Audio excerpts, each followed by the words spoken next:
तो बात है 17 अप्रैल 2026 की। भारत की संसद में कुछ ऐसा हुआ जिसने सच में पूरे देश को चौंका कर रख दिया।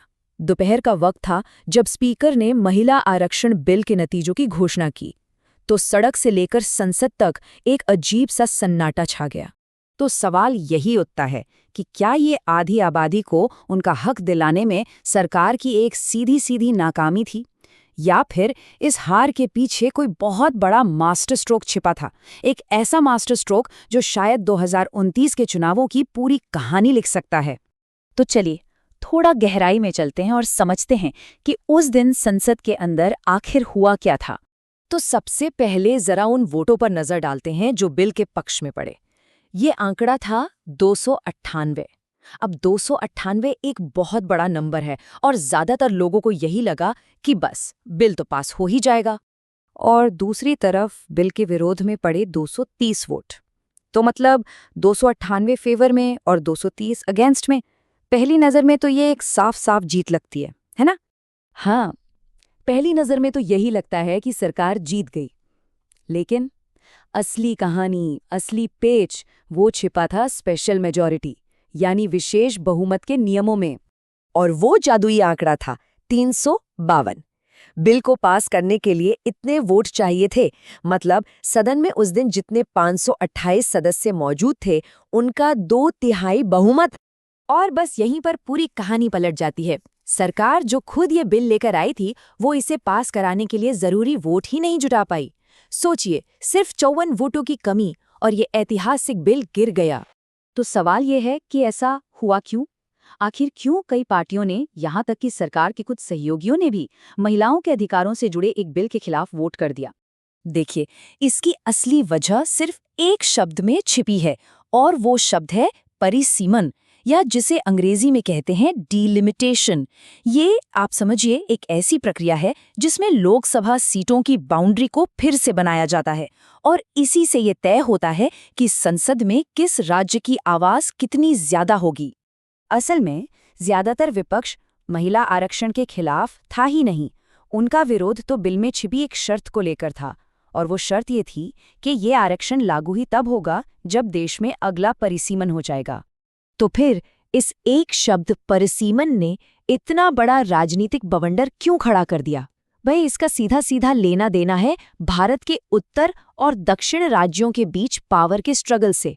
इसे समझने के लिए ना एक छोटी सी कहानी लेते हैं 2 स्टूडेंट्स की। एक स्टूडेंट है, मान लीजिए दक्षिण भारत, जिसने पूरे साल बहुत मेहनत की, अनुशासन में रहा और अपनी जनसंख्या को कंट्रोल किया। और दूसरा स्टूडेंट है उत्तर भारत, जहां जनसंख्या बहुत तेजी से बढ़ी। अब सोचिए, अगर नियम ये बना दिया जाए कि जिसके पास ज्यादा लोग हैं उसे ज्यादा ताकत मिलेगी, तो उस अनुशासित स्टूडेंट को तो यही लगेगा ना कि उसे उसके अच्छे काम की सजा दी जा रही है। बस बिल्कुल यही डर दक्षिण के राज्यों को सता रहा है। अगर आप आंकड़ों को देखें तो परिसीमन के बाद उत्तर प्रदेश जैसे राज्यों की लोकसभा सीटें 80 से बढ़कर 140 से भी ज्यादा हो सकती हैं, जबकि तमिलनाडु जैसे दक्षिणी राज्यों की सीटें उतनी की उतनी ही रहेंगी। मतलब ये तो पावर का जो पूरा बैलेंस है उसे पूरी तरह से हिलाकर रख देगा। और बस यहीं से एक बहुत ही दिलचस्प थियोरी सामने आती है। क्या ऐसा हो सकता है कि सरकार को पहले से ही पता था कि यह बिल पास नहीं होगा, और शायद वो चाहती भी यही थी? हाँ, पॉलिटिकल सर्कल्स में ये बात बहुत जोरों पर है कि संसद में जो ये हार दिखाई दी वो असल में हार थी ही नहीं, बल्कि ये 2029 के आम चुनावों के लिए एक बहुत बड़ी रणनीतिक जीत की नींव रखी गई है। देखिए, सरकार ने विपक्ष के लिए एक तरह का जाल बिछा दिया था, एक ऐसी सिचुएशन बना दी थी जहां वो दोनों तरफ से फंस जाते। अगर विपक्ष बिल का समर्थन करता तो सारा का सारा क्रेडिट सरकार ले जाती, और अगर वो विरोध करते, जैसा कि उन्होंने किया, तो सरकार उन्हें आसानी से महिला विरोधी का ठप्पा लगा सकती थी। तो वो जो मशहूर लाइन है ना, हार कर जीतने वाले को बाजीगर कहते हैं, वो इस पूरी पॉलिटिकल स्ट्रैटेजी पर एकदम फिट बैठती है। कई पॉलिटिकल एक्सपर्ट्स का यही मानना है कि ये कोई हादसा नहीं था, बल्कि एक बहुत ही सोचा समझा कैलकुलेटेड मूव था। तो पॉलिटिकल चेस के इस कॉम्प्लिकेटेड गेम में चलिए अब आखिर में हिसाब लगाते हैं कि कौन जीता और कौन हारा। और जब हम ये हिसाब किताब देखते हैं तो एक कड़वी सच्चाई सामने आती है एक तरफ राजनीतिक पार्टियां अपना अपना खेल खेल रही थीं और दूसरी तरफ जिनके लिए ये बिल लाया गया था यानी देश की महिलाएं, उनके हाथ कुछ नहीं लगा। उनका 33% आरक्षण एक बार फिर अनिश्चित काल के लिए टल गया।